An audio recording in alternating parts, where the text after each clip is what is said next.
ধরুন সুমন মামলা করছে, একজন ব্যক্তি মামলা করছে। এবার সমস্যাটা চলছে, জমি বা বাড়ি যে কোনো ধরনের সমস্যা চলছে, এটা বলা হয় প্লট। এই প্লট সংক্রান্ত একটা সমস্যা চলছে। এবার হচ্ছে বিবাদী, যে মামলা করছে তাকে বাদী বলা হয়, যার বিরুদ্ধে মামলা করা হচ্ছে তাকে বিবাদী বলা হয়, বা ইংরেজিতে ডিফেন্ডেন্ট, আর ইনি হচ্ছে প্লেন্টিফ।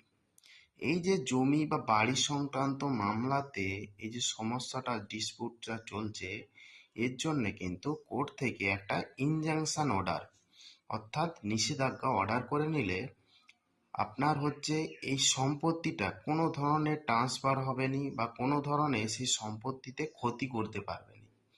মানে দুজনকেই কাজ থেকে বিরত থাকতে হবে। মানে যে কোনো ধরনের বিল্ডিং বা কনস্ট্রাকশন করা যাবে নি, সেই জমিটা বিক্রি করা যাবে না, কোনো ধরনের নেচার পরিবর্তন করা যাবে না। আপনার জমিটি সুরক্ষিত রাখতে উকিলবাবুর মাধ্যমে দেওয়ানি আদালতে, অর্থাৎ কোর্টেতে, দেওয়ানি আদালতে আপনাকে ইনজাংশন, নিষেধাজ্ঞা জারি করতে হবে।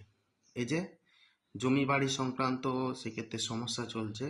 এবার হচ্ছে আপনি বাদী হয়ে সেক্ষেত্রে পার্টিশন ফর